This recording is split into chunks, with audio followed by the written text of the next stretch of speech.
will respond to us. So I think that we don't have a break, and we will go straight to the questions. So we have Mehwish from the US. Assalamu alaikum wa rahmatullahi wa barakatuh. Wa alaikum assalam wa rahmatullahi wa barakatuh. Can we ask 2 questions or 1? You're calling from America. It's a long way. Make it 2, but quick, please. Okay. First question. Can I combine past mandatory fasts to the fast of Ramadan, or also likewise Sunnah fast? Can we combine the Sunnah fast to the mandatory or to the Ramadan fast? Number 2. Upon whom can we say alayhi salam or radiyallahu anhu or rahimallah? Jazakumullahu khairan. Wa jazakum. And we have Mu'izz from India. Assalamu alaikum, Sheikh. Salamtullah. Sheikh, since the COVID vaccines are out, if a person takes the vaccine while fasting in the month of Ramadan, does his fast be invalidated? Jazakumullah khairan. Wa jazakum. And we have Ishaq from India. Assalamu alaikum, Sheikh. Salamtullah. So, Sheikh, if a person does not remember who narrated the hadith and does not remember the hadith word by word, but knows what the hadith talks about, is it okay for him to convey it to other people in his own words?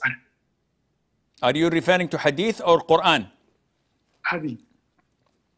Okay, I will answer, inshallah. We have Rashid from Tunisia. Assalamu alaikum, Sheikh. Salamtullah. Hayyak Allah. I'm confused about something. Yes, sir. Why when I go here, I find people who studied Islam for years, but they're doing bid'ahs. And many of them are imams. I never studied fiqh or anything, but it's clear to me that what they're doing is wrong. And when I speak against this, people get angry and criticize me like I'm the one who is misguided. I don't understand how could a layman like me know that all of these stupid things are bid'ahs, while the sheikhs and imams here are doing it like it is sunnah or wajib. Okay, I will answer, inshallah. Aftab from India. Assalamu alaikum wa rahmatullahi wa barakatuh. Wa alaikum assalam wa rahmatullahi wa barakatuh. I am 21 years old, and for a long time I am tackling the issue of Sunni and Wahhabi. I asked my elder that what's the difference between two, and the conclusion was they saw their forefathers following something, so they are following the same. And the issue is so much that the Sunni Hafizs that do not read the meaning of the ayah of the Qur'an, which is translated by a Wahhabi scholar, or vice versa. Okay. I will answer, inshallah. So we have 8 minutes and we have 5 questions. Mehwish from US, question number 1. Can we combine with Ramadan previous mandatory fasts, like previous Ramadan that we missed, or expiation fasts, or oath that I made? The answer is no. There is nothing to be combined with Ramadan. Ramadan overrules all. And you cannot combine 2 mandatory acts in one. This would not make it possible. So today is Monday, the first, today is what? Tuesday. The first day of Ramadan in Saudi Arabia. And I would like to combine to it in the intention, the expiation of an oath I broke. I don't have money, so I have to fast 3 days. So I'll combine it with this one. And I missed 1 day while traveling 3 years ago in a previous Ramadan. No, this doesn't work at all. What is mandatory has to be isolated from everything else that is mandatory like it.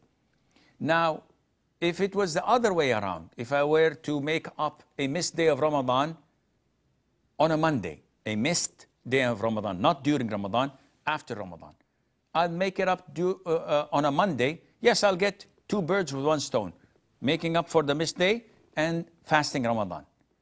Fasting Monday. But you cannot combine 2 obligatory acts in one. And as for the second question, who should we say alayhi salam?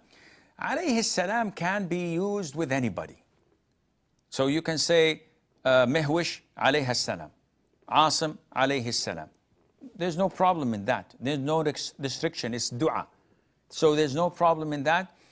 Unfortunately, later, somewhere down the line, this was preserved for messengers and prophets and angels and righteous people. So when we say Maryam, the mother of Jesus, we say Maryam alayhi salam.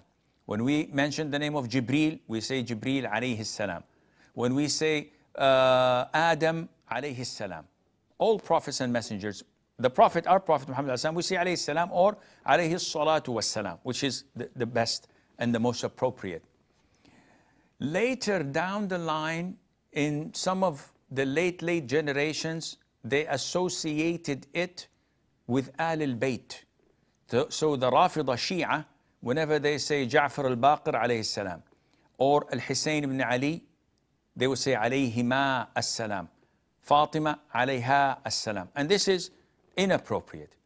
One would say, oh, we know that Imam Bukhari mentioned in one of his narrations that Ali alayhi salam and Fatima alayha salam. This is one single narration. And it's not the trend. It could have been a mistake. It could have been an error made by one of the scribes who copied the Bukhari and he added it instead of writing radiyallahu anhuma, because we know that radiyallah is what the majority of Ahl Sunnah attach to the names of the companions. So it should be like this. But if someone says alayhi salam, we say Ali and Fatima alayhim salam, as well as Abu Bakr, Umar, Uthman alayhim salam. There's no problem in that. But to only single out Ahl al-Bayt with alayhi salam and no one else, no, this is an innovation and Allah knows best. Mu'izz from India says, what's the ruling on taking the vaccine of COVID-19 while fasting? This has no problem over your fasting. Your fasting is valid. You can do it without an issue. Ishaq from India, he says, what's the ruling on narrating or reading a hadith by the meaning and not by the actual words? It's an issue of dispute. Some scholars say that this is not permissible, because in the hadith of Al-Bara ibn Azib, may Allah be pleased with him, when he was taught by the Prophet ﷺ the dua to say before going to bed, after making wudu and sleeping on your right side, the Prophet told him ﷺ to say at the end, آمنت بكتابك الذي أنزلت وبنبيك الذي أرسلت. I believe in the book you have revealed and in your prophet you had sent. Now, prophet, sent. So Bara ibn Azib repeated the whole dua, but at the end he said, وَبِرَسُولِكَ الَّذِي أَرْسَلْتَ. I believe in the book that you have revealed and by the messenger you had sent. Because sent is more associated to messengers. So the Prophet corrected him and said to him, ﷺ, no, by the and in the Prophet you had sent, not the messenger. Which led some scholars to say, we have to stop exactly at the specific word that was used in the hadith and we cannot mention it by the meaning. But the vast majority of scholars say that it is permissible for someone who knows the meaning of the hadith truly. So if I know the hadith truly and understand it and rephrase it or translate it into English, that would be fine, inshallah, because I have knowledge and I'm conveying what was the intention of the Prophet ﷺ. Sometimes, and this was, and I told this so many times, in America, I was reading a hadith that was translated by one of the imams there. And this is the best that the imam could do, but this is wrong. The hadith of the 7 who are martyred other than those who die on the battlefield. Among them, the word is al-mat'un. Al-mat'un can mean the one who is stabbed with a knife, but also it means, and this is what the hadith is referring to, the one who dies with the plague. So the gentleman translated it to the one who was stabbed. Imagine me reading this hadith, not knowing any better. Someone comes to mug me with a knife and he says, give me a wallet or I'll stab you and kill you. He said, no, go ahead, stab me. I'd like to die as a martyr. This is not true. Well, this is what he translated to. So saying it with the meaning is permissible if you know the meaning. Rashid from Tunisia, why do people who are knowledgeable, who've studied Islam, fall into bid'ah? There are many reasons, Rashid.